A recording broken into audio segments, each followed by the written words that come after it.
Kita mulai.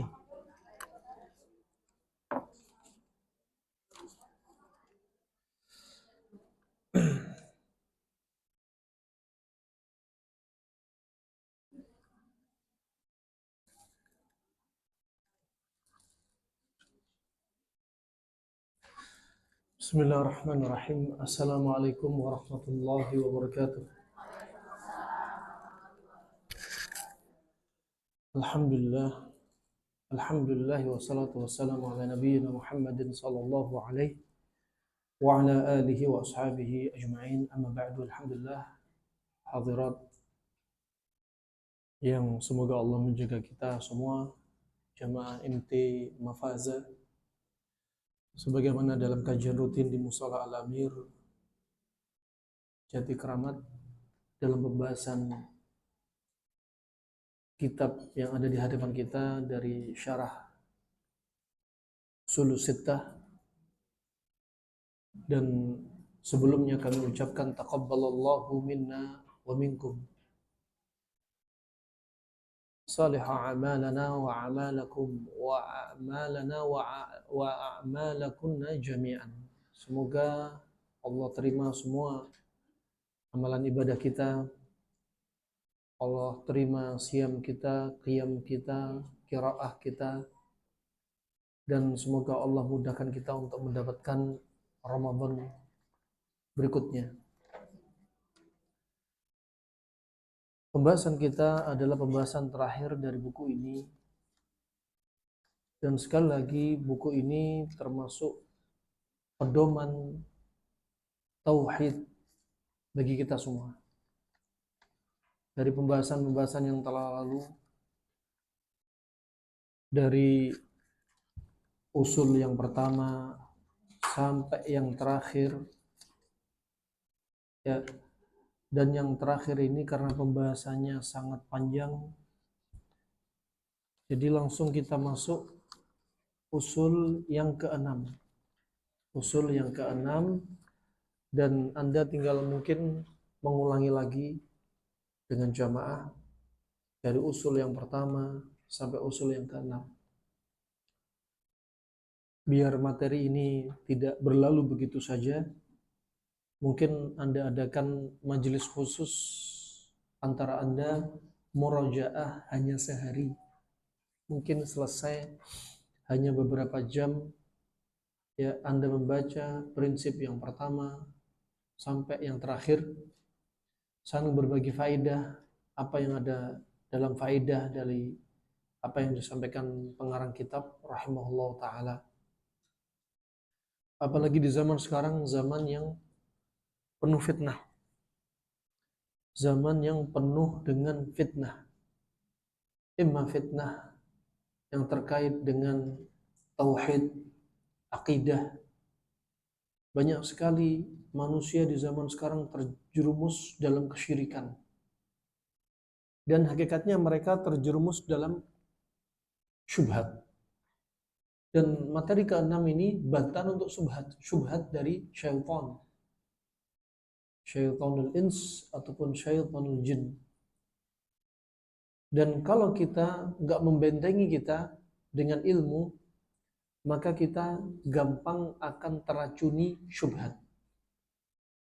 Sebagaimana juga fitnah berikutnya, fitnah maksiat. Di zaman sekarang zina sudah dianggap lumrah. Di zaman sekarang hubungan sesama jenis sudah marak. Di zaman sekarang segala sesuatu yang memabukkan sudah merembab. Perkara menyanyi dianggap perkara yang biasa. Kayak banyak tiktokers dan lain sebagainya. Kenapa nggak dibentengi ilmu? Apalagi di zaman sekarang yang lagi marak, yang sangat menakutkan diantaranya penculikan anak, naudzubillah. Penculikan atau pengambilan, perampokan organ ginjal. Nah, ini semua kenapa? Bermula dari kebodohan, krisis iman. Alasannya lagi-lagi ekonomi. Ekonomi kembali kepada iman juga. Gak sabar dengan kondisi yang dialami. Dari juga tuntutan kaum wanita. istri-istrinya suami yang banyak nuntut. Ini juga berdampak kepada maksiatnya si suami. Nah, juga diantaranya maksiat manusia yang ada di sekitarnya, pada hewan juga termasuk pada alam semesta. Mereka merusak alam. Ujung-ujungnya berdampak banjir dan lain sebagainya. Berkata mu'allif rahimahullah ta'ala, raddu syubhah allati wada'aha asyaitanu fi tarkil Qur'an wa sunnah wattiba'i al-ara'i wal ahwa'i al-mutafarriqati al-mukhtalifati. Syubhat yaitu bantahan untuk syubhat yang diletakkan oleh syaitan, yang ditanamkan oleh syaitan untuk meninggalkan Al-Quran. Nah ini. Makanya sering kita, kalau kita dikatanya pedoman kita sering apa? Al-Quran, sunnah, dan pemahaman salaful ummah. Ini 3. Kalau hanya Al-Quran dan sunnah, tapi orang sembarang memahami, ini bahaya. Maka Al-Quran dan sunnah, ini penting. Kemarin kami dapati ada seseorang teman kami dari Depok datang ke Bogor, cerita ada sekitar teman dekatnya 5 orang ini kena kanker, termasuk kanker otak. Kemudian bapak dan ibu ini, pasangan suami istri ini men-share nasihat kami, diantaranya rutinkan dengan membaca Al-Quran beserta artinya secara periodik. Sejam sekali, 2 jam sekali baca Al-Quran, walaupun selembar, 2 lembar plus artinya, 3 lembar plus artinya, tapi diperiodikan. Sehingga apa? Hati ini diikat dengan Al-Quran. Ya. Kalau tanya dalil yang sunnah, ada nggak cara membaca seperti ini? Nggak ada, tapi boleh. Ya. Boleh, hanya untuk apa? Merutinkan hati kita, mengikat hati kita dengan Al-Quran. Istishfa' bil Quran. Kata orang-orang yang kena kanker ini, dia bilang, subhanallah, nyeri-nyeri semua hilang. Ya, nyeri semua hilang dan menggagalkan agenda operasinya, operasi di otaknya. Bahkan ada di antaranya punya masalah, ada anak muda punya masalah emboli di otak. Pembuluh di otaknya bengkak. Usut punya usut, pemuda ini disibukkan dengan dunia. Dunia apa? Dunia game. Ya, tidur setengah 3 malam, jam 3 malam. Sibuk dengan apa? Game. Padahal sudah punya anak, sudah punya istri. Begadangnya dia lalai dari Allah. Begadangnya dia membuat pembuluh darah di otak pun tegang. Sehingga kena ayan. Ya, dan belum lagi radiasinya. Belum lagi setan yang masuk ke dalam tubuh dia karena lalainya dia. Setelah dibacakan Al-Quran, kerasa lebih nyaman. Coba. Intinya penyakit itu karena apa? Kita hanya menjerumuskan diri pada sebab. Dan di zaman sekarang, ya 90% lebih di zaman sekarang yang memalingkan diri kita dari Al-Quran adalah HP. Ya, Anda perhatikan ketika Anda sering HP, Anda nggak nyaman. Emosi labil. Tantrum bukan pada anak-anak. Anda sebagai ibu rumah tangga bisa tantrum kalau HP Anda disita suami Anda. Nah, makanya ini termasuk apa? Jebakan syaitan, di antaranya apa? Kita diarahkan untuk menjauhi Al-Quran. Kemudian sunnah, apalagi sunnah. Belajar tentang hadis Nabi SAW, bagaimana ilmu-ilmu yang diajarkan Nabi SAW. Berikutnya apa? Jebakan berikutnya, kita disiapkan jebakan oleh syaitan untuk mengikuti akal dan hawa nafsu. Akal dan hawa nafsu. Ya, yang apa? Untuk memecah belah diri kita. Timbullah perpecahan, perbedaan-perbedaan. Ya, banyak partai-partai, banyak aliran-aliran dan lain sebagainya. Ini termasuk syaitan. Kata Syekh Ibnu Utsaimin rahimahullah taala, ketika disebutkan hadis Nabi SAW, ketika sebelum sholat beliau merapatkan saf. Ya, Wala takhtalifu fatakhtalifu qulubakum, kata Nabi. Jangan kalian bercerai-berai dalam urusan shaf. Jadi kalau sholat kakinya harus rapat. Sampai disebutkan seperti layaknya meletakkan anak panah itu di tempat anak panah itu lurus. Betul-betul rapat. Ya. Kemudian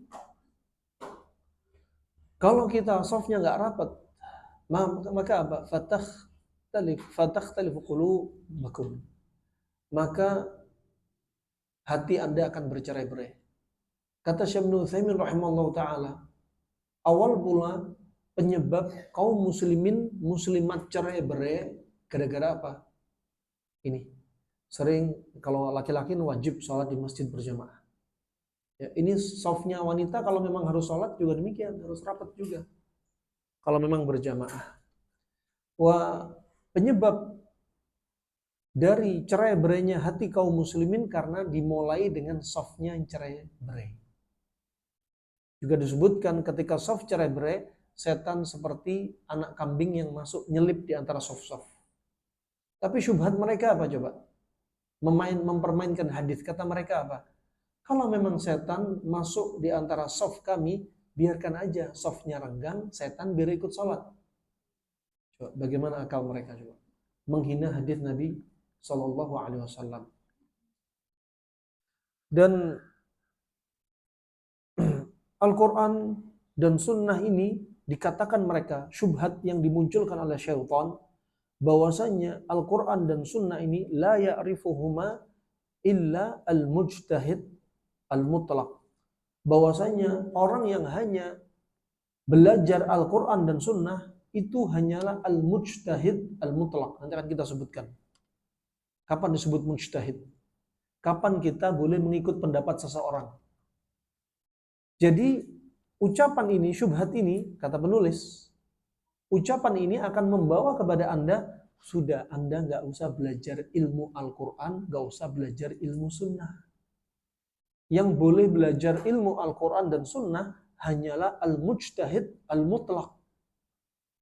Ya, mereka orang-orang khusus yang faham Al-Quran, faham Sunnah. Anda nggak boleh belajar di majelis seperti ini. Itu syubhatnya mereka. Jadi apa? Majelis ilmu nggak hidup. Kenapa? Dilarang. Kenapa dilarang? Karena yang layak belajar seperti ini hanyalah orang-orang khusus. Coba. Ini jebakan syaitan.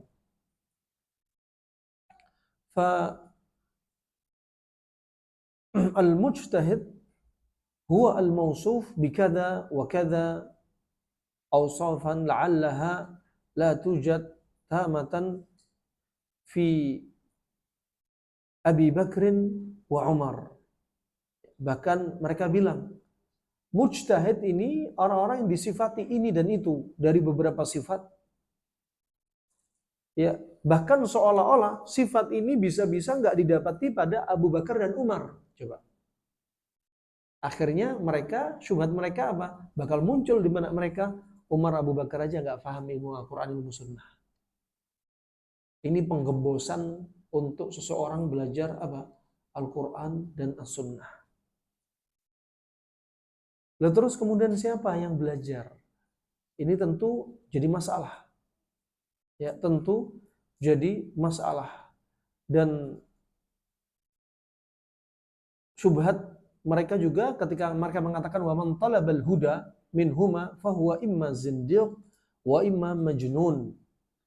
Adapun orang yang belajar dua ilmu ini, Al-Quran dan Sunnah, berarti dia termasuk zindiq, munafik, dan majnun, orang gila. Coba. Itu tuduhan mereka. Kalau kita belajar Al-Quran dan Sunnah, maka kita dituduh sama syubhatnya mereka. Kita ini orang gila, orang majnun. Ya, kenapa? Li'ajli su'ubati fahmihima. Karena menurut syubhat mereka, karena untuk memahami Al-Quran itu berat. Jadi nggak usah belajar Anda. Untuk belajar Sunnah itu berat, pemahamannya berat. Jadi nggak usah belajar. Biar orang-orang khusus. Kata mereka wali. Ya walinya wali setan. Subhanallah rahmatullah jami'an. Justru ketika orang yang berat fahamnya, Justru kenapa? Karena syahwat dan syubhat syaitan masih bertengger di dalam hatinya. Makanya minta kepada Allah agar difahamkan ilmu, minta kepada Allah agar dimudahkan menuntut ilmu dari sisi waktunya, dari sisi hartanya.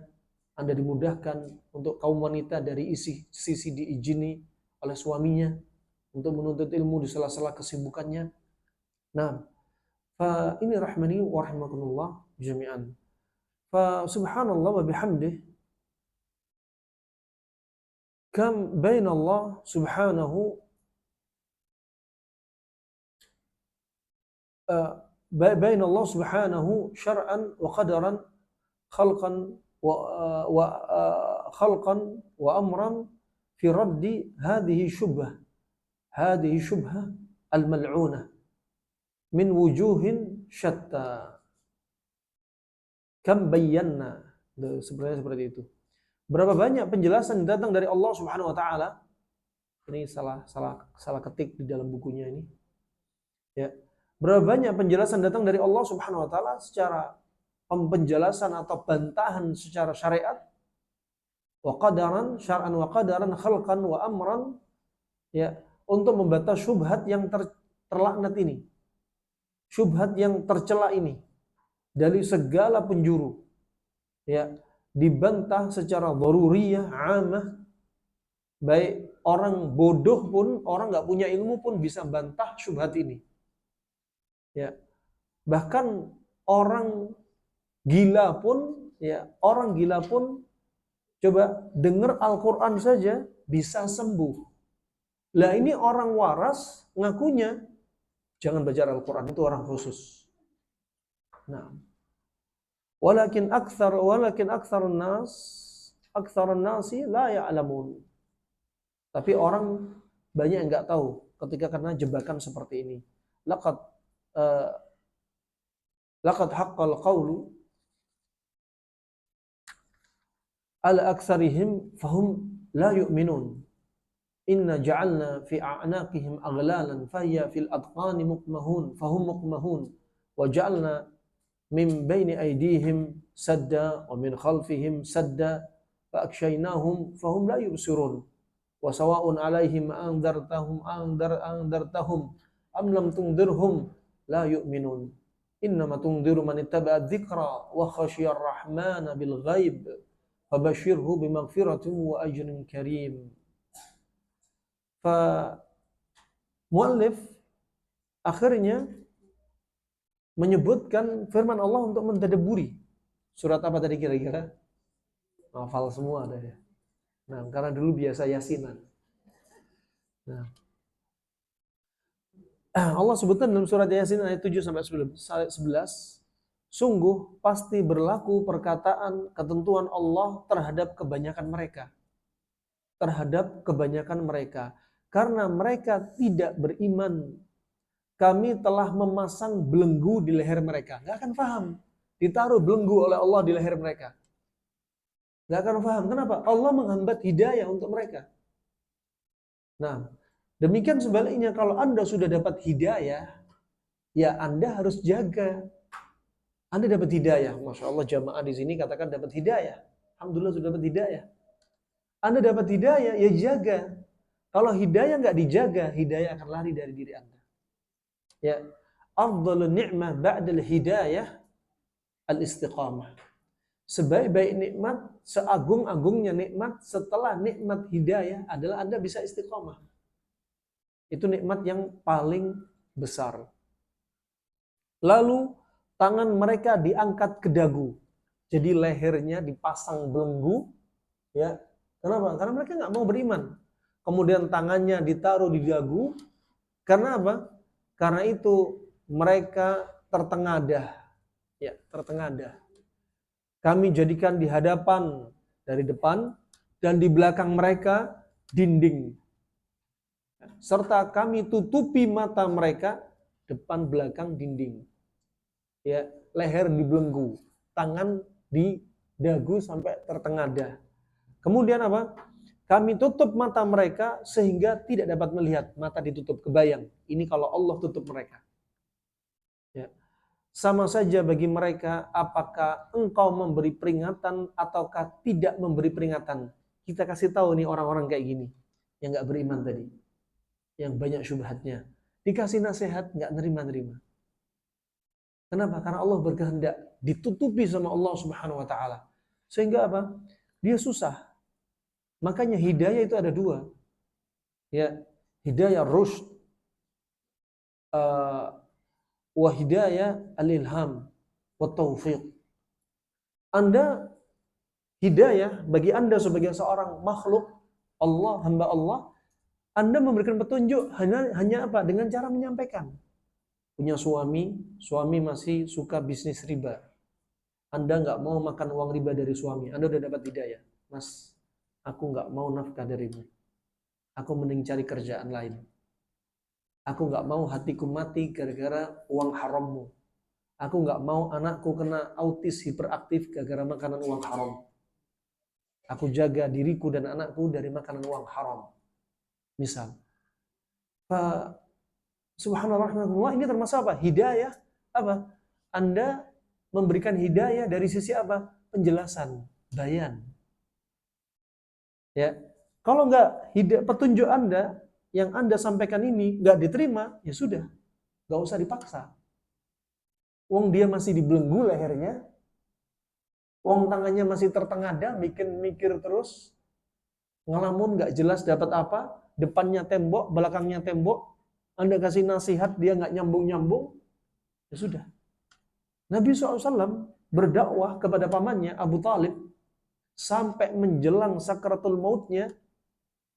Kemudian turunlah firman Allah Subhanahu wa taala, "Innaka la tahdi man ahbab, walakinnallaha yahdi man yasha." Anda nggak bisa memberikan petunjuk kepada siapa yang Anda cintai. Tapi Allah lah yang akan memberi petunjuk kepada siapa yang Allah kehendaki. Artinya Anda hanya berdakwah, sampaikan terus. Tapi apa? Petunjuk hanya milik Allah. Allah memberi petunjuk kepada orang yang Anda dakwahi, dari anak Anda, suami Anda, orang tua Anda, tetangga Anda, komunitas Anda.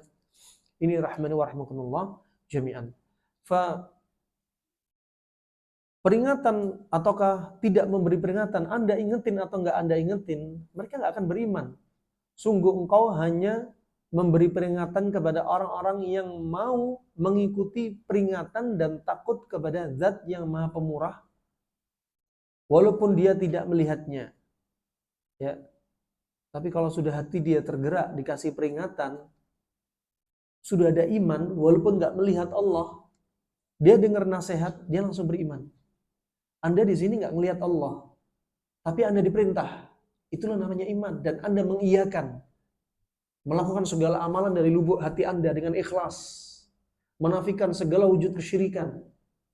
Kemudian Anda diperintah oleh Nabi, Anda nggak tahu wujudnya Nabi kayak apa. Anda nggak tahu, inilah namanya iman. Dan orang yang paling dekat dengan Nabi di padang mahsyar, siapa mereka? Orang-orang yang paling dekat dengan sunnahnya Nabi. Ya, makanya belajar sunnah. Ya, makanya sekarang syubhat syaitan diantaranya orang-orang yang menjalankan sunnah, belajar sunnah, dijuluki Wahabi. Benar, ini syubhat syaitan untuk mengadu domba. Wahabi memang aliran sesat. Tokohnya Abdul Wahab bin Rustum meninggal pada tahun 200-an Hijriah. Padahal ulama sepakat dia ini adalah Wahabi. Dia termasuk irhabi, teroris. Dan dia termasuk takfiri, menghalalkan darah kaum muslimin. Itu mereka. Gak bisa dilihat dari penampilan, berjenggot, penampilan, nyingkrang, penampilan, pakai cadar, penampilan, selalu mengharamkan yang haram, mengatakan syirik itu memecah belah umat, mengatakan jangan campur baur laki dan perempuan. Mereka menjalankan sunnah. Tapi apa syubhat mereka? Dibilang Wahabi. Dan ini sudah ada sejak zamannya siapa? Snok Hongrunye. Orang Belanda yang nyerang siapa? Negeri kita. Ditanamkan. Anda tahu Imam Bonjol termasuk ulamanya Ahlus Sunnah, pejuang Ahlus Sunnah wal Jamaah. Gurunya langsung belajar di Arab. Makanya orang yang pulang dari Arab dijuluki Pak Haji. Apa tujuannya? Biar Belanda enak. Ngasih tanda siapa yang sudah kena julukan Pak Haji, sudah tenar, pulang dapat nama Haji, berarti sudah dicuci otak di Mekah. Berarti kalau ada keributan, makar dari rakyat Indonesia menyerang Belanda, berarti Pak Haji siap ditangkap dan dibantai. Sama, Wahabi dijulukan. Wahabi ini orang teroris. Tahun 200 Hijriah dicomot oleh orang Belanda, pinter. Makanya Snok Hongrunye, di rumah kita ada kitab sekitar 6 jilid. Utusan Snok Hongrunye hafal hadis, hafal Al-Quran. Tapi tetap kafir. Untuk apa hafal hadis sama hafal Al-Quran? Untuk mencari lafaz dibentur-benturin. Termasuk lafaz Wahabi ditanamkan kepada orang yang menegakkan sunnah. Berpegang teguh dengan Al-Quran, dijuluki Wahabi. Tujuannya apa? Biar orang kafir santai, tenang. Biar muslim ketemu muslim tengkar.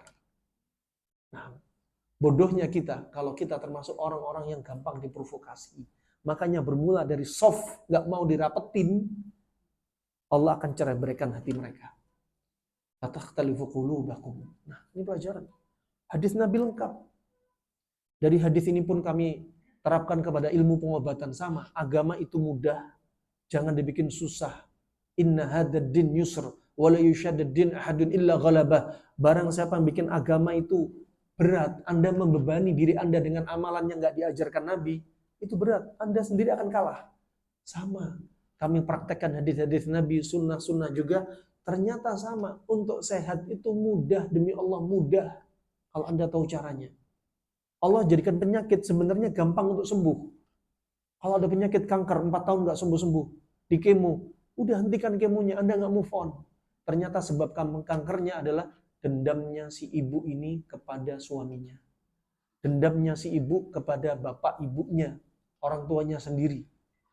Nah, sering kami dapati, seperti beberapa waktu lalu, ada wanita yang perdarahan sampai HB-nya 2,9. Ya, timbul benjolan-benjolan di rahim misal. Ini misal tapi nyata. Ya, kami dapati. Ujung-ujungnya baru kami sampaikan terapi hati, baru ngomong hati. Jangan dendam sama suami. Jangan angkat suara Anda di depan suami. Sudah keluar jinnya. Aibnya suami semua dikeluarin semua. Tanpa sebut nama nggak apa, semoga yang menyimak kajian ini kalau si sakit menyimak, semoga dapat pahala sebagai pelajaran saja. Jadi kalau saya disuruh ngobatin, saya nggak akan mau ngobatin. Mau ngobatin apa? Obatnya itu hatinya ibu sendiri. Perbaiki hati ibu sendiri. Nah, sabar, ridho dan qada dan qadar. Sabar dengan suami. Anda dapat suami seperti itu, kalau memang ada, itu takdir guru dari Allah. Melalui suami Anda. Dan Anda harus sabar. Nah, obatnya seperti itu. Segala sesuatu itu mudah. Ya, demi Allah mudah banget. Farahmanakumullah jami'an. Dan kemudian Allah sebutkan dalam surat Yasin ini, sungguh engkau hanya memberi peringatan. Kita hanya beri peringatan. Rasulullah kepada Abu Thalib hanya memberi peringatan. Paman yang dicintainya. Ya. Tapi Rasulullah nggak bisa apa-apa. Kenapa? Namanya hidayah taufik hanya milik Allah Subhanahu wa ta'ala. Mereka yang sudah dapat iman, walaupun nggak melihat Allah, mereka akan mendatangi semua perintah Allah. Demikian pula Anda. Nggak pernah melihat Nabi, tapi Anda mengimani dan mengamalkan apa yang diajarkan Nabi. Itulah namanya iman. Anda akan dapatkan hasilnya iman. Ketika di padang mahsyar, Anda semakin cinta dengan Nabi, dan Anda orang yang paling mendekati sunnahnya Nabi, Anda semakin dekat dengan Nabi, dan Anda akan tahu hakikatnya, Nabi seperti apa. Nabi nanti akan memberikan syafaat untuk Anda, untuk kita. Nabi menunggu di padang mahsyar. Siapa yang bakal minum telaganya Nabi? Siapa saja. Ada yang diusir dari telaga Nabi. Nabi memanggil-manggil yang menjaga telaga tadi, yang mengusir umatnya Nabi. Hum ummati, mereka umatku, kenapa diusir? Kemudian dikatakan kepada Nabi, innaka la tadri ma qad ahdatha ba'dak. Qad baddalu wa ghayyaru. Engkau tidak tahu apa yang terjadi setelah sepeninggalmu. Mereka inilah orang-orang yang merubah agamamu. merubah agama Nabi yang lurus dibelokkan. Agama Nabi yang berdiri di atas tauhid, akidah yang benar diselewengkan. Ya, Pak, diusir dari telaga Nabi. Padahal di dunia penampilannya orang soleh, tapi dia menyesatkan umat. Diusir, nggak boleh minum telaganya Nabi. Di dunia penampilannya orang soleh, tapi dia apa? Ritual-ritual kesyirikan dihidupkan oleh dia. Diusir dari telaganya Nabi SAW.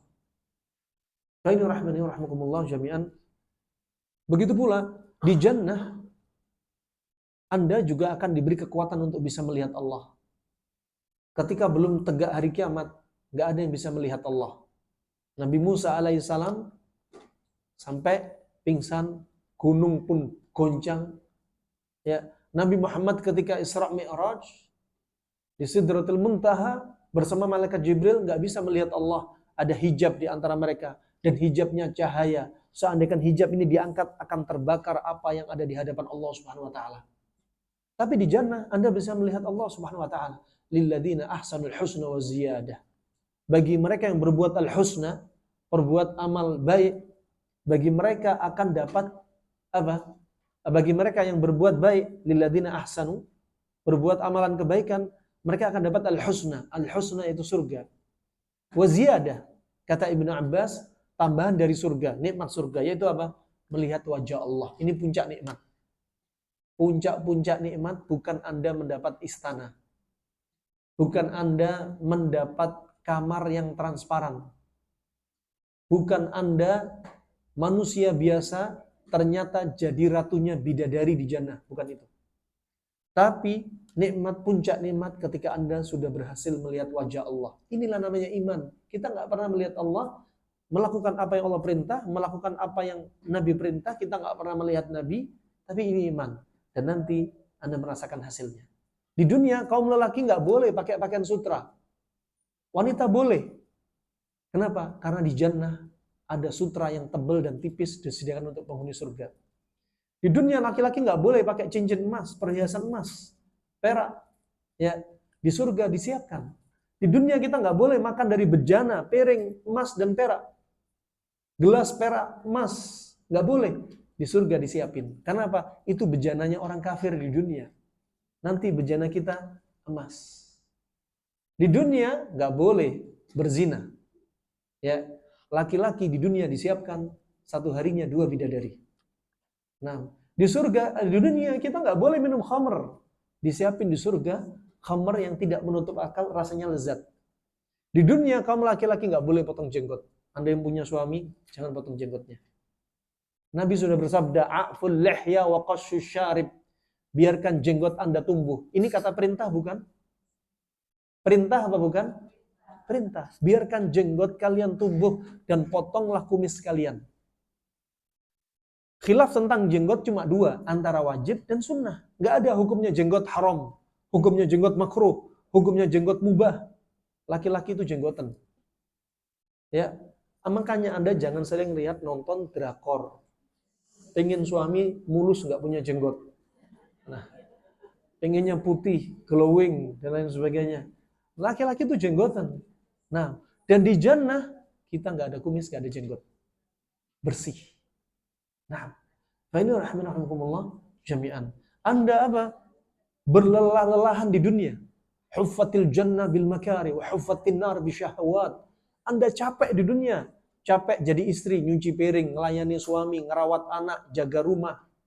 Capek di dunia, Anda sholat malam, sholat rawatib, Anda infak, sedekah, terus Anda datengin. Di jannah Anda nggak capek. Anda di dunia capek. Anda capek apa? Punya anak dari rahim Anda. Jangan sampai Anda menikah atau anak Anda menikah, Anda ajarin, nak, kalau nikah, kamu bilang sama suami, syarat anak cuma 2. Ini ngaco. Orang tua nggak bener. Nah, jangan. Anak yang banyak. Anda sabar. Di jannah, Anda nggak ada yang lahiran. Nggak ada yang hamil, haid, nifas. Kalau pengen punya anak, minta sama Allah dikasih anak. Selesai. Anda nggak ada haid. Anda ada yang nyeri haid. Ada haidnya 14 hari. Ada nggak haid bertahun-tahun. Anda sakit di dunia. Di jannah nggak ada penyakit. Di dunia Anda nggak boleh banyak makan. Kata Imam Nawawi, hukumnya makan sampai kenyang jadi rutin, hukumnya makruh. Tapi kalau kadang-kadang boleh.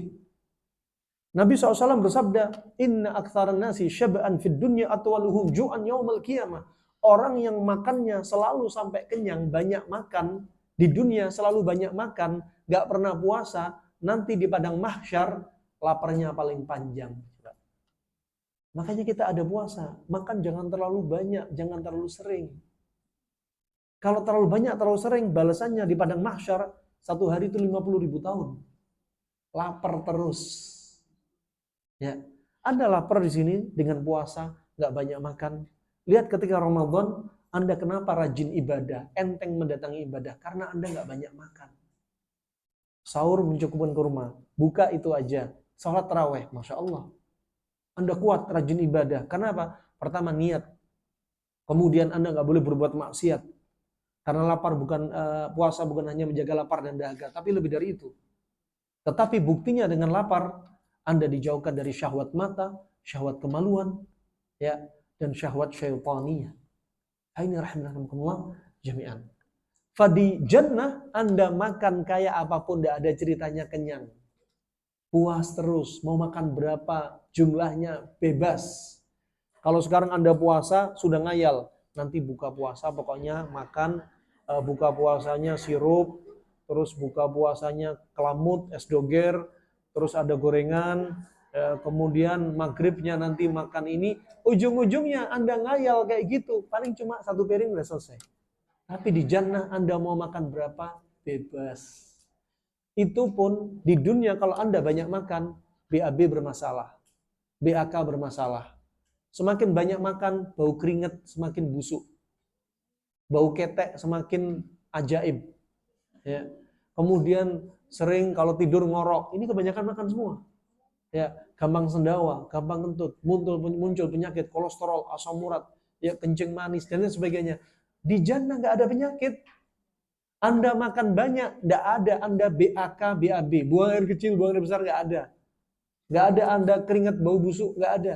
Nggak ada di antara Anda mual muntah, nggak ada.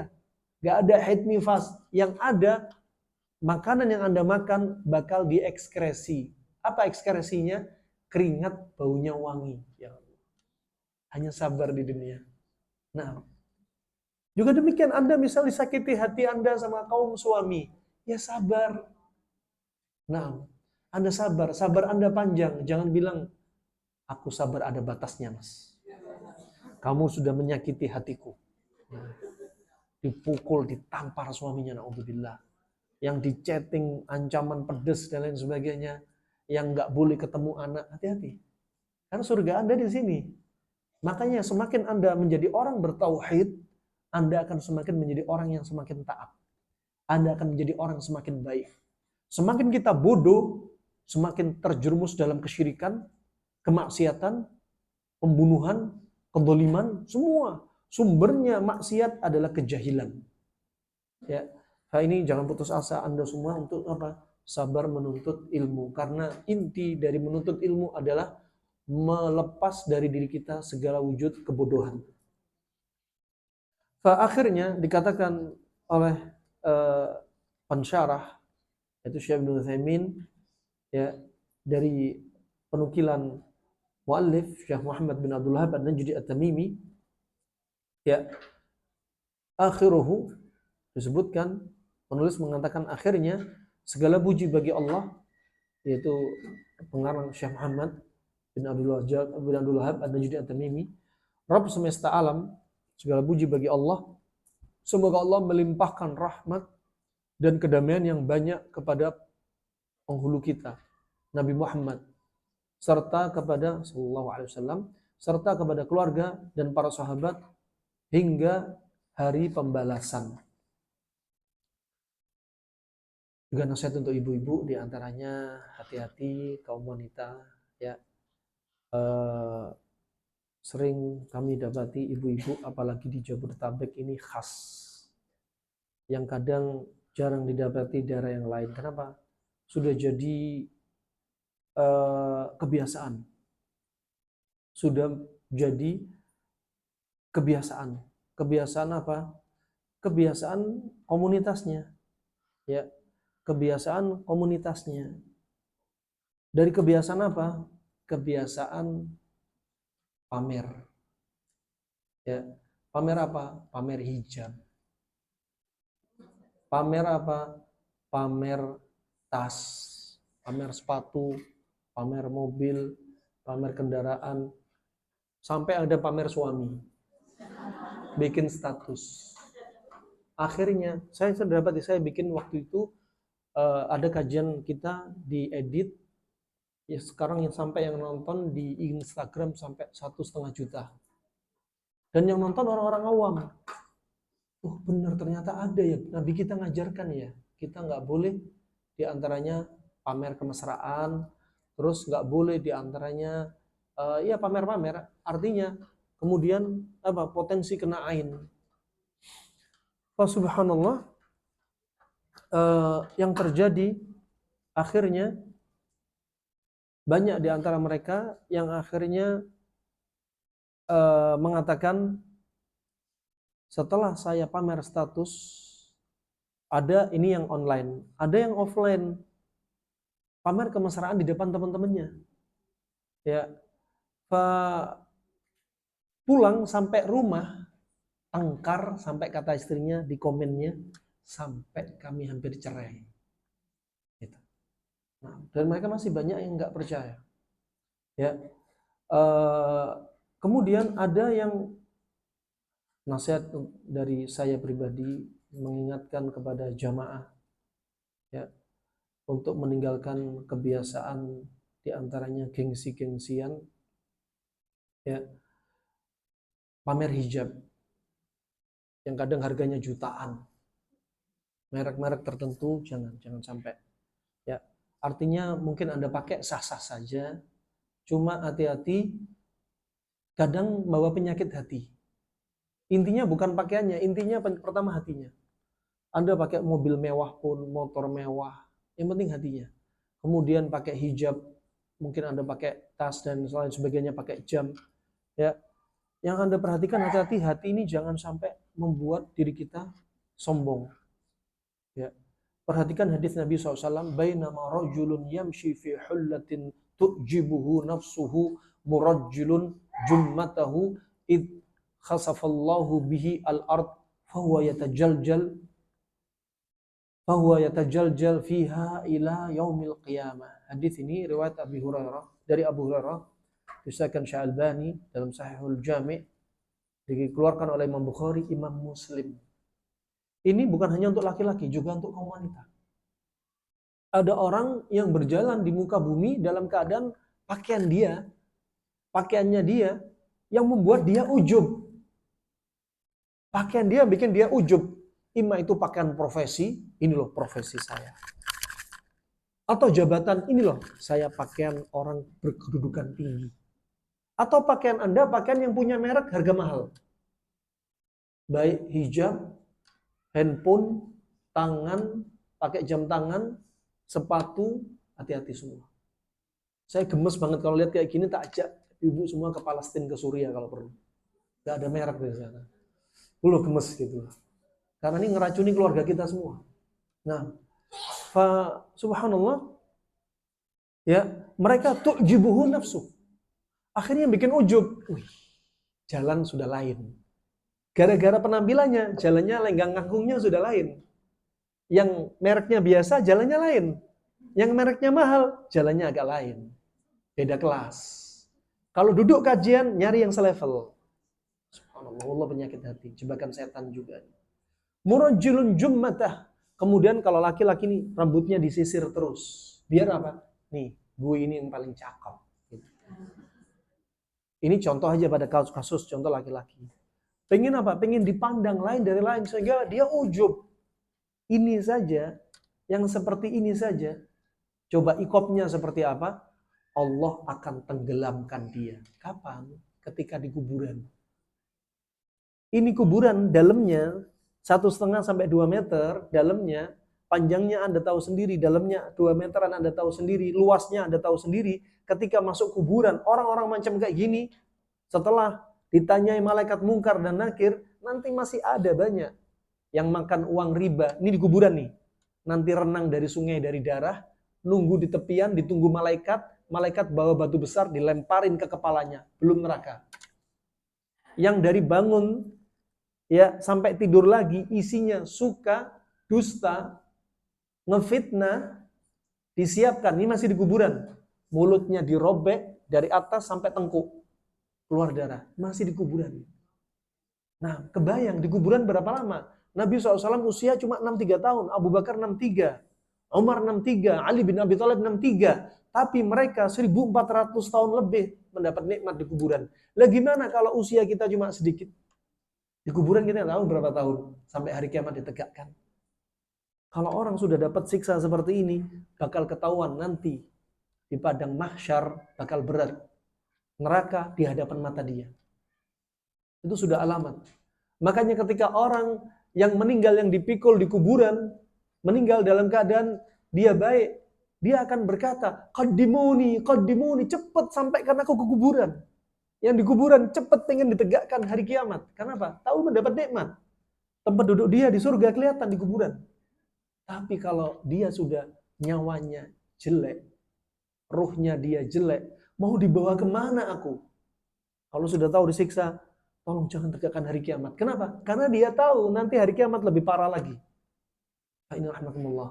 Wah ini subhanallah di alam kubur, ini orang yang tadi petentang-petenteng dengan penampilannya, dengan pakaiannya, dengan apa yang dia punya, mobilnya, motornya, jam tangannya, ya segala yang dia miliki, petentang-petenteng, dia ujub, kemudian sombong, dan dengan penampilannya sampai rambutnya bagaimana dia sisir, ditenggelamkan Allah sampai kerak bumi. Dan dia teriak. Ditenggelamkan dan dia teriak. Sampai kapan? Sampai hari kiamat. Alhamdulillah. Ya. Kenapa teriak? Panas banget. Kenapa minyak bumi, bahan bakar itu dari dalam bumi? Karena di dalam bumi bukan tambah dingin, tambah panas.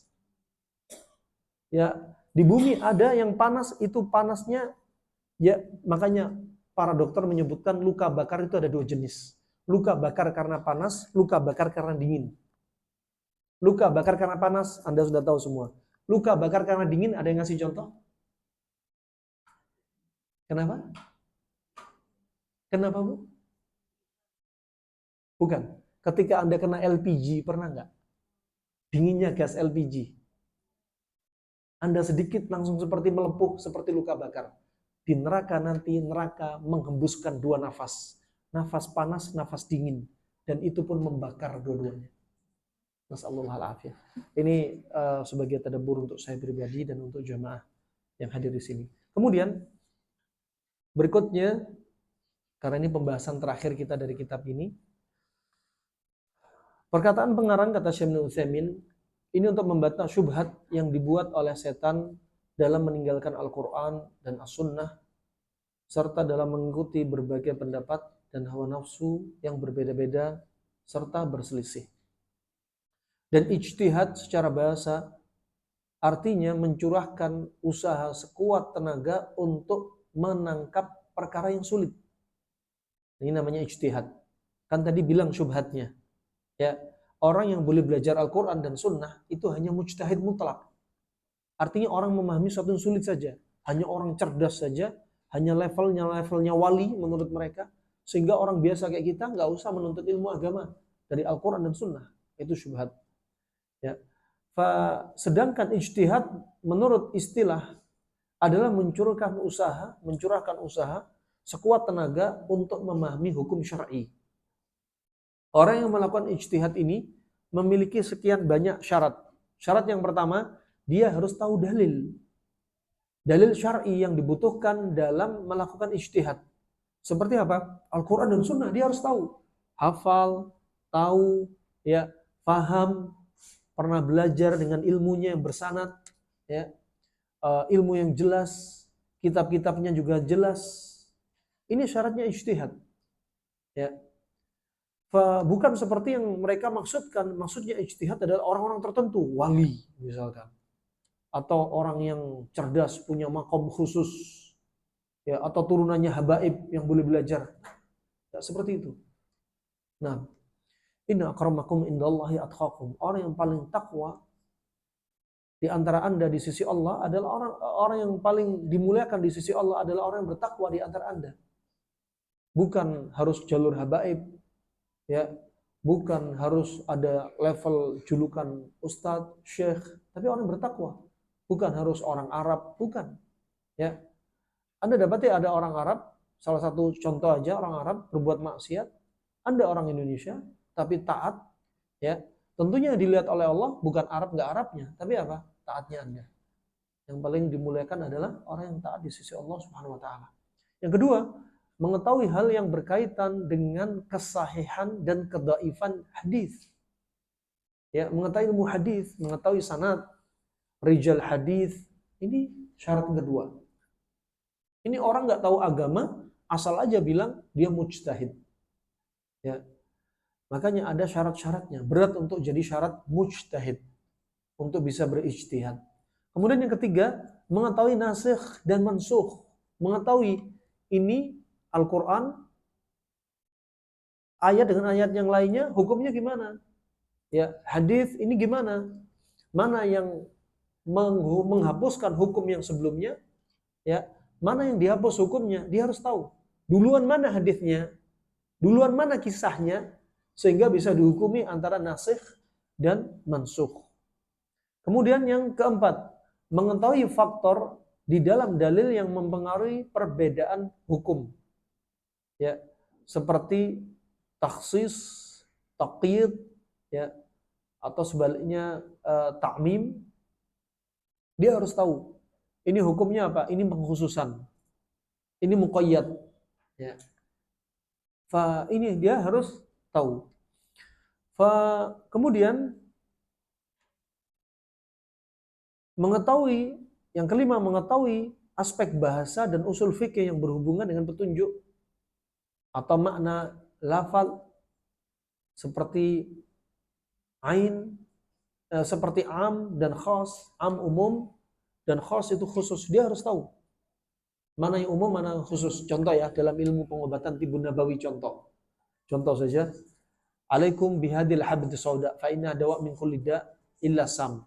Hendaknya Anda sering konsumsi habatus sauda karena dia obat segala macam penyakit kecuali kematian. Dan disebutkan ulama ahli pengobat. Ya, sebagaimana ilmu usul fiqh ada umum ada khusus.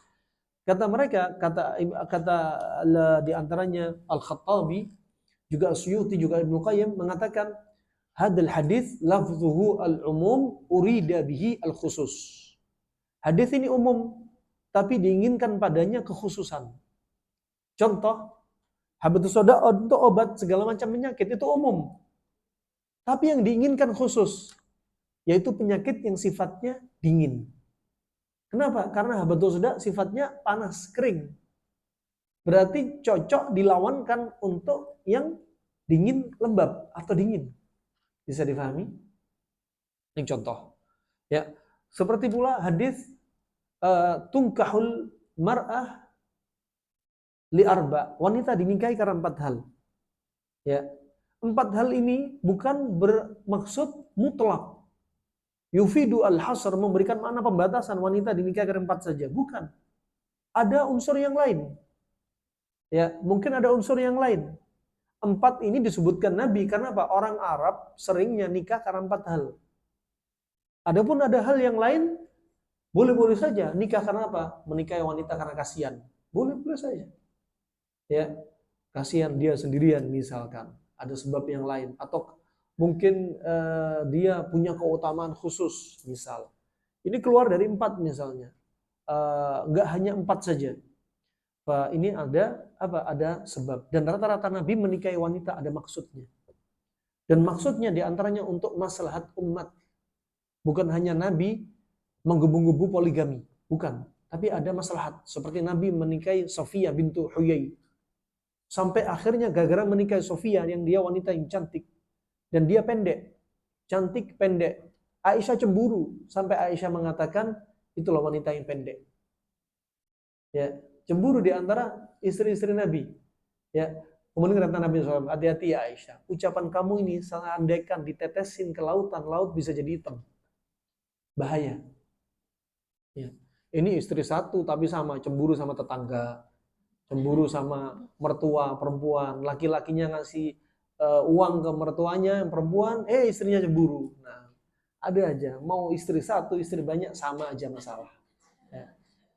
Kata sebagian teman-teman yang nikah 4, mending saya 4, satu punya masalah, 4 masalah. Mending 4 tapi punya masalah daripada satu masalah terus.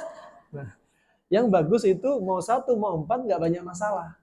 Namanya masalah ada saja, seperti garam dari makanan. Kalau garam kebanyakan ya rusak makanannya. Nah, kemudian yang keenam, memiliki kemampuan untuk mengambil kesimpulan hukum dari berbagai dalil. Ini syaratnya mujtahid. Di antaranya makanya Nabi SAW bersabda dari riwayat Imam Bukhari, Muslim, "Idza hakama al-hakim fajtahada fa asab falahu ajrani wa in ijtahada fa akhta'a falahu ajrun." Ajrun wahidun. Kalau ada seorang hakim, dia berijtihad, kemudian ijtihadnya ini benar, maka dia dapat 2 pahala. Tapi kalau ijtihadnya salah, maka dia dapat 1 pahala. Tapi kalau kita bukan mujtahid, jangan sembarangan, kalau salah ya salah. Nah, ini mereka orang-orang yang spesial. Ya, mereka orang-orang yang spesial.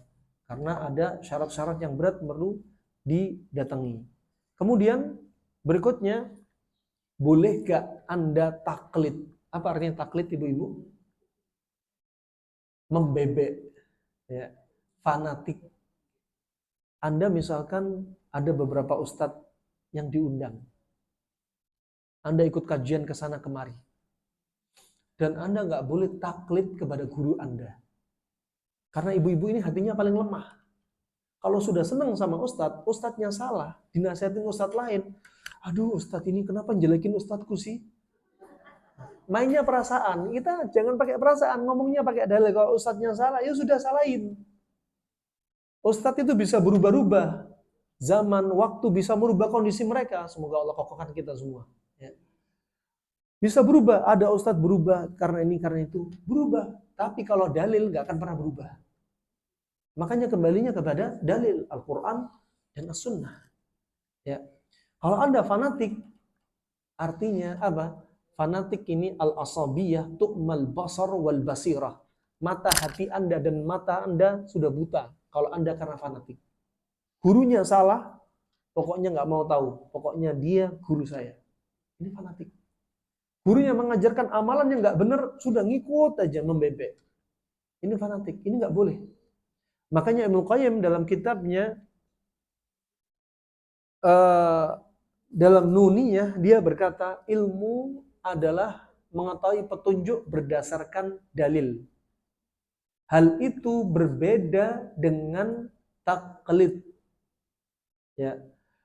Dan diperbolehkan taklid pada 2 kondisi. Asal hukumnya taklid boleh apa nggak boleh? Asal hukumnya boleh apa nggak boleh? Nggak boleh. Tapi boleh karena pada 2 kondisi. Yang pertama, ada orang awam yang tidak mengetahui sendiri suatu hukum sehingga terpaksa bertaklid. Dasarnya firman Allah Subhanahu wa taala surat An-Nahl ayat 43 yang artinya bertanyalah kepada orang yang mempunyai pengetahuan jika kamu tidak mengetahui. Fas'alu ahlad dzikr in kuntum la ta'lamun. Tanya kepada orang yang tahu, apalagi ilmunya tentang ilmunya Allah. Ya. Allah itu ada di mana? Misalkan. Kalau ilmu seperti ini jangan asal nyeplos, jangan ngawur. Harus tanya kepada orang yang paham. Ya, harus tanya kepada orang yang paham. Nah, karena ilmu tentang Allah, haknya lebih berat. Kemudian ia bertaklid kepada sebaik-baik orang yang dia dapati dalam hal ilmu dan kehati-hatian. Jika ada 2 orang yang sama di matanya, ia boleh memilih salah satu dari keduanya. Misal, ini yang diperbolehkan pertama, ketika Anda taklid kepada orang yang berilmu. Orangnya berilmu. Kedua, orangnya nggak bermudah-mudahan. Selalu berhati-hati. Dan dia orang bertakwa. Ketika Anda melihat orang ini baik, ilmunya Masya Allah. Ya, punya pemahaman Masya Allah. Dia berhati-hati, nggak sembarangan ngomong. Anda boleh taklid kepada dia. Anda boleh taklid kepada dia. Ya, dari sekian orang yang ada jadi guru Anda, ada masalah yang Anda perlu untuk taklid, Anda pilih yang terbaik dari sekian orang ini siapa? Anda tanya kepada dia dan Anda taklid kepada dia. Karena Anda butuh. Misal Anda butuh, ya. Kalau misalkan ada dua orang yang berilmu, ilmunya sama, sejajar, Anda boleh pilih salah satunya. Kalau dua orang ini salah satunya lebih tinggi, Anda pilih ilmunya yang paling tinggi. Nah, kemudian yang kedua, Anda kapan boleh taklid? Ketika seorang mujtahid mendapati sebuah peristiwa yang terjadi secara tiba-tiba, ia tidak mungkin melakukan penelaahan terhadap perkara tersebut, sehingga ketika itu ia dibolehkan bertaklid. Misalkan Anda mendapati satu hukum. Dalam perjalanan Anda dalam perjalanan itu ketemu orang saleh, ya, orang alim, ya, dan dia mujtahid. Ya. Peristiwa itu mendadak, yang nggak pernah didapati kasusnya oleh orang alim ini. Kemudian dia berijtihad. Anda boleh mengikuti ijtihadnya orang alim ini. Ya. Padahal si mujtahid tadi belum sempat meneliti. Ada nggak yang bisa dicocokkan kejadian ini dengan hadis yang terjadi di zaman Nabi SAW? Ya, contoh saja ya, sekarang orang kadang ada syubhat, kenapa di negeri kita marak rokok? Mereka dalilnya apa? Kan di zaman Nabi nggak ada rokok. Kenapa marak vape? Kan di zaman Nabi belum ada vape. Ya, sehingga dengan dalil ini mereka mengambil atau bertaklid dengan guru-gurunya yang membolehkan rokok. Ya, menghalalkan rokok. Kalau alasannya rokok kan hanya tembakau. Iya, zaman dulu 100% tembakau. Zaman sekarang tembakau hanya 1%. 7.000 isinya racun. Tembakau dulu jadi obat, diminum untuk apa? Untuk menguatkan pencernaan. Tembakau dipakai minyaknya untuk apa? Melepaskan lengketnya lintah yang ngisep di kulit kita. Ya, ada fungsinya. Yang jadi masalah ini racunnya. Sekarang kalau bilang nggak ada dalil, kita lihat ada dalil yang bisa kita tarik. Kenapa? Karena ulama menelaah, ada kesempatan. Kalau nggak ada kesempatan, kita boleh taklid. Kalau ternyata sudah ada ulama yang meneliti, Anda taklid kepada orang yang memperbolehkan, ini taklidnya nggak boleh. Karena ulama sudah meneliti melalui penelitian para dokter, ahli laborat. Rokok ternyata tembakau hanya 1%, racunnya 7.000. Ya. Akhirnya kita tarik dari dokter apa kesimpulannya dari rokok. Rokok bisa membunuh walaupun pelan-pelan. Rokok bikin kanker, rokok bikin keguguran, rokok bikin mandul, rokok bikin hipertensi, rokok bisa bikin darah kental, rokok bisa bikin bronkopneumonia, rokok. Setelah melihat penjelasan seperti ini, kalau Nabi hidup, nggak mungkin Nabi akan bolehkan. Kalau pemerintah membolehkan, dikasih syarat. Boleh pabrik jualan rokok, tapi harus dipasang sesuatu yang membahayakan. Kalau Nabi hidup, nggak mungkin terbentur. Sudah tahu bahaya, diperbolehkan. Nggak mungkin. Diperbolehkan kenapa sama pemerintah? Karena pajaknya lumayan. Nah, kalau Nabi jujur, enggak ya enggak. Nah, makanya akhirnya ditarik dalil yang cocok setelah diteliti. Allah berfirman, wala taqtulu anfusakum. Jangan bunuh diri kalian. Jangan jerumuskan diri kalian dalam malapetaka. Rokok ternyata malapetaka. Nah, kemudian geret dalil lagi. Hadis Nabi. Nabi bersabda, la dharar wala dhirar. Nggak boleh membahayakan diri sendiri, nggak boleh membahayakan orang lain. Ternyata dokter, neliti perokok pasif lebih bahaya dari perokok aktif. Berarti kedoliman seorang perokok dibanding dolimin orang lain, dibanding dirinya sendiri, lebih mendolimi siapa? Orang lain. Makanya orang-orang yang kesurupan, yang jinnya susah keluar, rata-rata jinnya bilang apa? Enak sama orang ini, suka ngerokok. Nah, kenapa? Syahwat. Anda lihat, Nabi SAW pernah, kalau ada suami ngerokok, ini share video ini. Nah, pernah Nabi SAW waktu itu mendapati seorang sahabat, ya, seusai sholat, Nabi mencium, karena ketika sholat mencium bau aroma daun bawang, kuraf, atau bisa bawang putih. Ya, Kemudian setelah salam Nabi tanya, siapa yang tadi makan kurof, daun bawang? Saya Rasulullah. Jangan ulangi lagi. Terus sahabat ini berkilah, ngasih tahu alasannya, Rasulullah saya makan ini karena saya ada masalah, sakit. Bahirnya sakitnya paru-paru. Yang condong dingin dikasih bawang, daun bawang, sifatnya panas. Untuk melebarkan saluran nafas, menghangatkan paru-paru. Itu pun Nabi nggak memperbolehkan. Ya, gimana yang rokok nggak ada efek obatnya 1% pun, bahkan membahayakan. Gimana yang baunya lebih ngeri daripada bawang? Bawang, daun bawang hanya mulutnya. Nah, ini rokok, kulitnya, mulutnya, tangannya semua bau. Dan Nabi SAW bersabda, Innal malaikata ta'adda kama yata'adda banu Adam.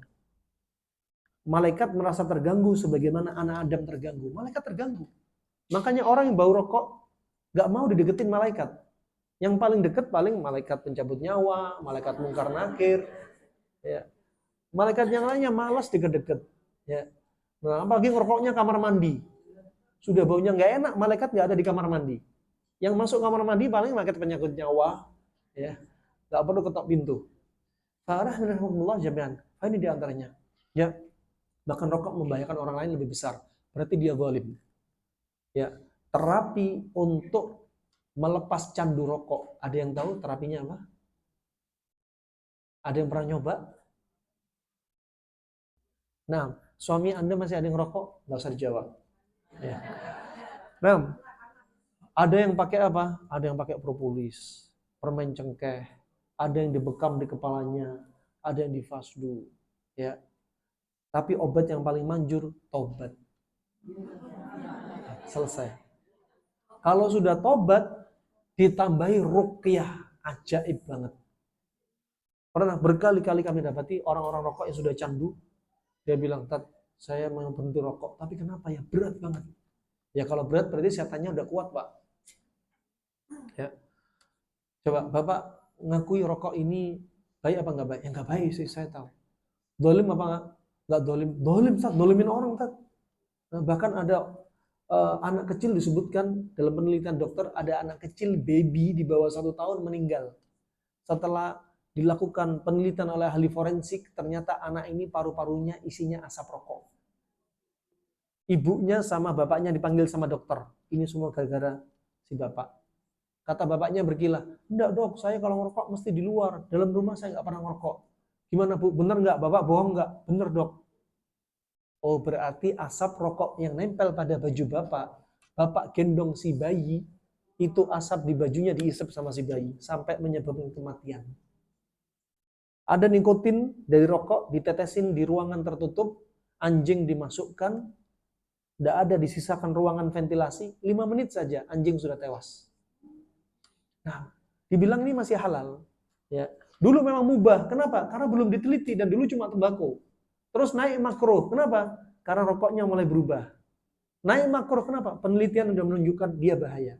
Naik menjadi haram, berubah jadi haram. Kenapa? Karena semakin parah penyebabnya. Isi racunnya juga tambah banyak. Pabrik rokok saja, pemilik pabrik nggak ada yang ngerokok. Ya, yang ngerokok ya orang-orang yang lain. Nah, fa ini rahmani wa rahimahullah jami'an. Fa kezalimannya lebih besar. Kemudian kami sampaikan, kalau Bapak sudah tahu zalim, kalau Bapak sudah tahu ini nggak baik, Bapak siap nggak bertobat kepada Allah? Siap, Pak. Oke. Di ruqyah hanya 15 menit. Hanya dibaca, kita baca bareng-bareng, angkat tangan, ya. Dia juga angkat tangannya, menengadahkan tangannya. Yuk baca bareng, Pak. Sambil niatin ruqyah, baca Al-Fatihah, ayat kursi, 2 ayat terakhir Al-Baqarah, Al-Ikhlas, Al-Falaq, An-Nas, ya. Setelah itu selesai, sambil suruh ngeluarin apa dalam perutnya, muntahin. Pak, coba rokok lagi, Pak. Dirokok disulut. Kok rokoknya pahit, Tat? Iya, yang bikin rokok manis itu setan.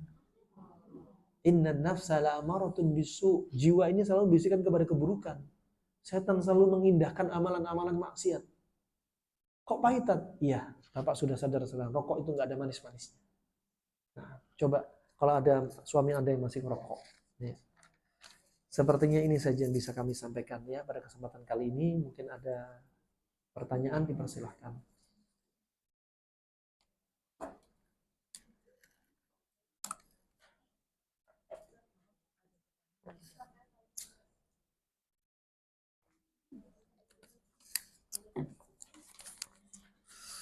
Ada pertanyaan? Masya Allah, panjang kali lebar. Ustadz, jika di usia 47 tahun ini, Ana mengalami sakit lutut dan nyeri pada telapak kaki. Apakah hal tersebut dikarenakan penyakit hati? Usia Anda 47 tahun, terkait kaki, telapak kaki, nyeri lutut, Anda perhatikan. Pertama, berat badannya berapa dulu. Kalau obes, berarti apa? Berat badan Anda banyak neken lutut, dolimin lutut. Telapak kaki pas berdiri capek, berat itu juga sakit. Kedua, bisa juga karena darah yang kotor. Ya, darah yang kotor akan membuat apa? Kekentalan darah, ya. Kemudian menyebabkan infeksi, peradangan. Apalagi kalau pas bangun tidur kaki kebas. Ini ciri khas apa? Asam urat atau kolesterol numpuk. Kenapa siang nggak kerasa, bangun tidur baru kerasa? Iya, karena dibikin gerak nggak kerasa. Ketika sudah stuck, AC hidup, udah saat itu kerasa. Ya. Kemudian ada juga diantaranya cairan sendi yang kurang. Ya, cairan sendi kurang banyak faktornya. Anda aktivitas terlalu tinggi, Anda suka jalan jarak jauh, ya. Ada yang badannya terlalu berat, ada yang kerjanya kasir, ya, tinggi berdiri terus, ya. Ini akan menyebabkan apa? Cairan sendi lama-lama kering. Kemudian asupan untuk nambah cairan sendi nggak ada, ya. Sehingga apa? Cairan sendi lama-lama kurang dan akan menyebabkan nyeri lutut. Nyeri lutut ini akan terus geser ke bawah nyerinya, sampai ke tapak kaki juga bisa. Ada juga yang nyeri lutut gara-gara apa? Dia orangnya dingin. Dipegang tangannya dingin. Ya. Kalau ngomong suaranya nggak bisa keluar. Kalau diajak ngobrol suka ngambek. Ini orang dingin. Baperan. Terus banyak minum air. Kan minum sehari 4 liter. Sudah dingin minum air. Tambah kedinginan. Ya. Akhirnya lutut ikut dingin. Makanya lutut perlu dipanaskan. Panaskan lutut dengan gerakan hentakan, memanaskan lutut. Lutut kan dikatakan sebagai jantung kedua. Panaskan lutut juga dengan makan makanan yang panas. Panaskan ginjal Anda juga. Ginjal itu seperti busi bagi kendaraan bermotor. Kalau businya sudah apinya kecil, dia lembab, nggak nyangkut-nyangkut di listriknya, kelistrikannya. Sama, kalau ginjal Anda sudah redup, ya, semua dingin, jadinya pada sakit. Ya, juga diantaranya kalau ada yang apa karena penyakit hati, ada juga kalau Anda sering sedih, ya, atau dendam, dua hal ini akan menyebabkan apa? Adrenalin naik, kortisol naik, histamin keluar, dopamin turun, insulin turun. Makanya efeknya tensi naik, nyeri-nyeri di sekujur tubuh, psikosomatik, sakit lambung, ya, kulit kering, ya. Wah, kemudian juga apa? Di antaranya syahwat dia juga bakal redup juga. Ini kalau masalah hati. Kemudian gula darah akan naik. Terjadi katarak diabetik juga. Nah, melarinya kemana-mana. Ya. Saya dapati pernah kisah nyata yang sebagai bahan tadabbur. Semoga Allah jaga kesehatan ibu saya sendiri. Ibu saya sendirian di rumah hanya sama ART. Jadi saya setiap bulan awal pekan pulang rutin perjalanan pulang kampung. Waktu itu ibu saya dapat ART, ART-nya makar. Bentak ibu saya terus. Ngangkat suaranya. Nah, akhirnya akhlaknya jelek. Kita bilang, Bu, udah hentiin ini, Bu. Ya, jangan susah sekarang nyari ART. Akhirnya apa? Minum jeruk dikit, langsung opname. Lambungnya sakit. Badan ini semua sakit semua, nyeri semua. Tensi itu selalu 150, 160, 170. Bayangin. Sekarang di tensi 100, 110. Gak pernah bilang kok sakit pegel-pegel. Gak pernah lagi. Subhanallah, yang naasnya, Jin bakal masuk gara-gara amarah dendam. Dia nyimpan dendam sama orang yang tinggal bersama dia 24 jam. Ya, termasuk hati-hati Anda kalau dendam sama suami Anda, orang terdekat Anda. Ya. Subhanallah, ini ada dendam, akhirnya subhanallah. Biasanya dendam itu akan membuat pintu setan masuk. Ya. Dan kakek saya atau bapak dari ibu saya ini punya riwayat bisa jadi macan loreng. Bisa menghancurkan gembok ketika perang Belanda. Hati-hati. Ini model-model kayak gini bakal bisa menyerang anak dan cucu. Kapan Anda diserang? Ketika Anda lemah. Sedang jauh dari Al-Quran, jauh dari Allah, nyimpen dendam, iri, hasad, dengki, nyimpen sedih berlebihan, makan uang haram, dosa-dosa, ini semua bakal masuk, Anda bakal sakit. Makanya hati-hati. Seperti kita misalkan, biar Anda paham, wabil mithal yattadih al-maqal, biar gamblang, kakek kita dulu banyak yang pejuang. Kadang ada yang pakai ilmu-ilmu kayak gini. Ya, misalkan, kalau kondisi seperti ini, katakan kakek piara singa harimau. Ada tumbalnya. Sekarang yang ngasih tumbal makanan ini sudah meninggal. Ini kelaparan. Dia bakal keluar, akan mencari tumbalnya dari bapaknya. Bahkan kami dapati ada yang kakek menumbalkan cucunya, padahal cucunya belum lahir. Si jin ini akhirnya kami dapati ada ibu-ibu hamil 3 bulan, hamilnya hilang. Ada yang hamil 8 bulan padahal sudah ada rohnya, janinnya hilang. Kapan? Ketika si ibu ini bentengnya lemah. Hanya hati-hati. Ini makanya perlu diperhatikan.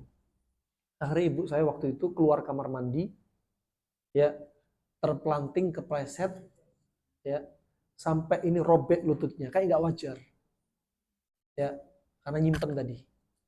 Nah, wah subhanallah, sampai kakak yang operasi waktu kakak sendiri, kakak dokter bedah jantung, pembuluh darah, dokter TKV, dia yang sendiri tangani, ini kayak nggak wajar nih. Ternyata di depan kamar mandi, semoga Allah ampuni dosa bapak saya, itu ada 2 rumah lama, rumah yang baru, di tengahnya di dinding dipasang semacam jimat untuk menolak maling. Jimat ini di depan kamar mandi dan dia jatuhnya di situ dan dia nyimpan dendam. Ya, saya ambil cerita ini bukan untuk jelekkan ibu saya atau bapak saya, semoga Allah gugurkan dosa kita semua, tapi ibrah, hati-hati. Kesyirikan sekecil apapun bisa menjadikan malapetaka. Ya, itu sebagai pelajaran untuk kita semua. Kemudian, apakah ucapan Allahumma barik, Masya Allah, la hawla wa la quwata illa billah, pada saat memposting kebersamaan bersama keluarga bisa menghindarkan dari ain? Alhasil mending jangan diposting. Itu yang terbaik. Ya. Ucapan yang diajarkan Nabi Allahumma barik dan lain sebagainya, itu hanya sebab. Anda sudah ambil sebab, tapi kalau Allah masih berkehendak, bisa tetap tembus. Buktinya apa? Nabi pernah kena sihir. Padahal Nabi sudah ambil sebab. Nabi pernah kena ainnya Yahudi. Padahal Nabi sudah ambil sebab. Nah kita bukan Nabi. Ya, yang jelas Anda ambil sebab yang terbesar jangan posting. Kalau kepepet posting, ingetin, doakan keberkahan. Misal seperti itu. Tapi jangan sampai ada keyakinan sebagai penolak bala atau jimat dari lafaz ini. Itu yang dikhawatirkan Syekh Shalih Al-Fauzan. Hafizahullah ta'ala. Ya, itu ya. Di antaranya, apalagi ibu-ibu ini yang paling lemah iman untuk tidak memosting anak-anaknya yang cucunya yang lucu. Anaknya lucu, cucunya lucu, posting, cetak. Nah, lagi main-main, naik turun tangga, bikin video, posting. Tiba-tiba anaknya kejang-kejang. Tiba-tiba anaknya ada yang rambutnya rontok, ada yang demam, dan lain sebagainya. Ternyata apa? Karena Anda sendiri. Berkaitan dengan barang yang kita pakai hanya bertujuan untuk mensyukuri nikmat Allah. Nggak apa-apa. Kita pakai pakaian itu ada 3 kondisi. Yang pertama, Anda pakai pakaian yang indah. Tujuannya biar dipuji orang, tercela. Anda dapat dosa. Bahkan Anda bakal jadi sarangnya ain akan sampai kepada Anda. Karena niat sudah nggak baik. Benteng sudah bocor. Nah, yang berikutnya, Anda berpenampilan indah, memang kebiasaan Anda. Cakep di hadapan suami, lagi masak, goreng ikan asin pakai lipstik, pakai bedak, pakai maskara, subhanallah, untuk menyenangkan suami. Pakai dasternya yang wah, gitu. Biar apa? Biar suami tunduk pandangannya di luar. Nah, wah subhanallah, Anda berpenampilan indah, memang kebiasaan, hanya kebiasaan. Ya sudah, Anda dapat perkara yang biasa saja. Nggak ada nilai khusus. Yang ketiga, Anda kalau wanita berpenampilan cakep di hadapan suami, kalau laki-laki misalkan berpenampilan cakep ketika ke kantornya, ke masjid, dengan niat, innallaha jamil yuhibbul jamal. Allah itu maha indah, menyukai yang indah-indah. Anda dapat pahala. Tapi kalau wanita pakai pakaian indah, ya sudah, kan dulu sempat musim pakai hijabnya kupu-kupu lagi. Udah ngajak orang untuk melihat wajah dia. Ini tambah dosa. Mau indah tapi memperindah diri sendiri untuk memfitnah orang. Jangan. Kemudian berikutnya, mohon nasihatnya, anak-anak qadarullah terkena kebocoran ginjal sudah 1 tahun. Lihat penyebabnya, Bu. Bocor ginjal karena psikis atau karena makanan, atau psikis dan makanan jadi satu, atau ditambahin non medis. Lihat sebabnya. Ya, kadang ada seperti kemarin kami dapati juga kasus ibu-ibu sudah sepuh usia 60 tahun. Jadi bengkak semua badannya. Gagal jantung dapat, gagal ginjal dapat. Kemudian gula darah, kencing manis dapat, darah tinggi dapat, asam urat dapat, semua badannya bengkak-bengkak, nyeri-nyeri.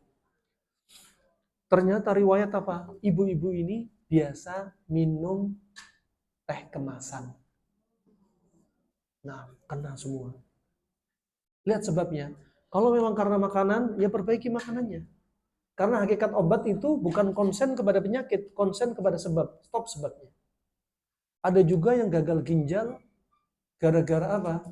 Gara-gara psikis. Kami dapati beberapa kaum lelaki cuci darah. Pola makan saya, tak tanya sama dia, gimana pola makan kamu? Kita bandingkan. Ya Allah, pola makan saya masih kalah jauh sama dia. Ini kamu pasti ada yang lain.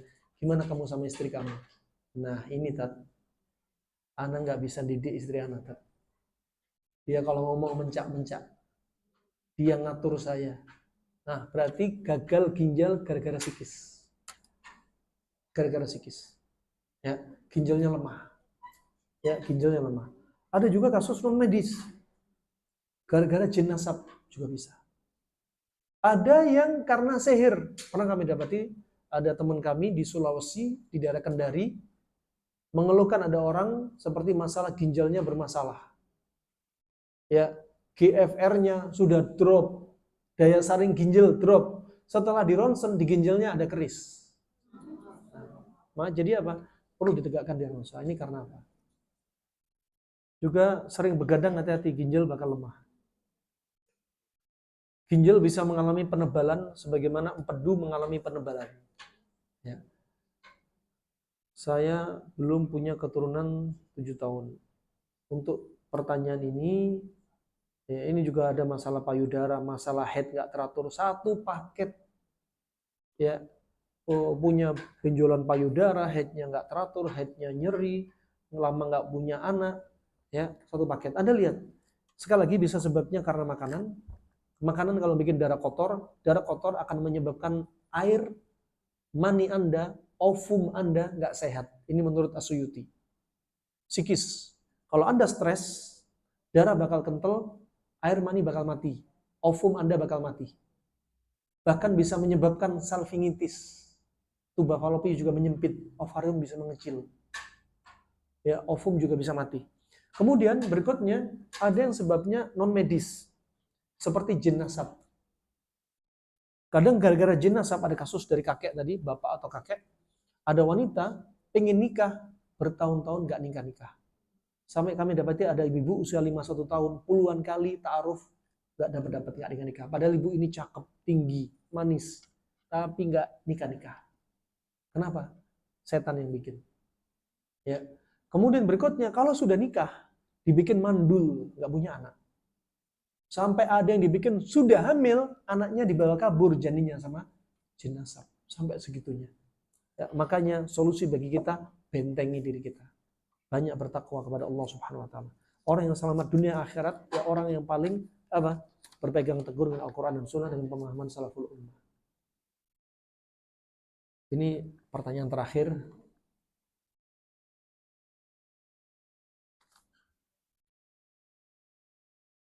Bagaimana pendapat Ustaz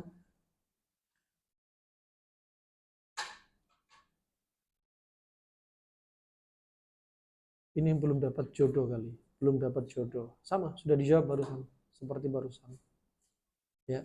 Untungnya kalau ada jin nasabnya, Anda ada jin nasab, atau Anda sedang disihir, atau Anda sedang lemah iman, jin ada di rumah Anda, sehingga suami istri tengkar terus, anak-anak teriak terus, mertua sama menantu nggak rukun. Lihat, rumah yang diserang jin, ya, di antaranya bakal Anda dapati rumah tersebut banyak hal-hal seperti hewan yang dianjurkan Nabi untuk dibunuh padahal bermunculan. Kalajengking, tikus, cicak. Bahkan juga banyak muncul hewan yang lainnya walaupun seperti sebutnya di atas, seperti apa? Lalat, seperti semut merah, seperti kaki seribu, seperti lebih parah ular. Tadi kami dapati di Sukabumi kemarin, famili dari keluarga, ya, sampai sudah suami istri udah cerai. Saya bilang dia, apakah setelah kasus kamu pertengkaran dengan suamimu, kamu sering emosinya labil? Iya. Sholat sering tidak khusyuk? Aduh, sering lupa. Apakah beberapa hari ini ada ular masuk? Dijawab semua sama dia. 3 kali ular masuk. Di kamar mandi, ruang tamu, dapur.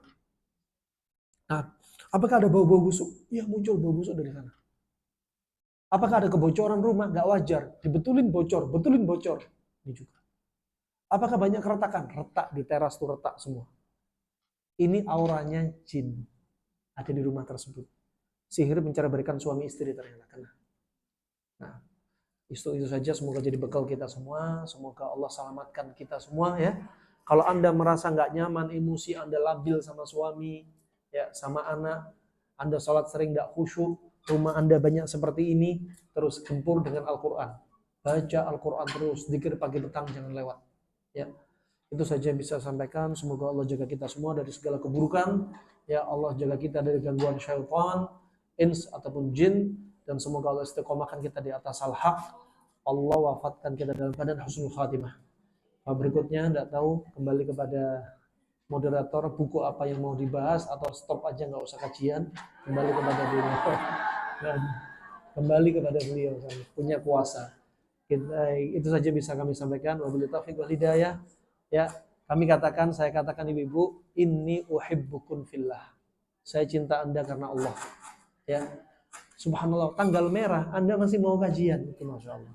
Semoga Allah limpahkan cinta Allah kepada Anda semua, kita semua. Wassalamualaikum warahmatullahi wabarakatuh.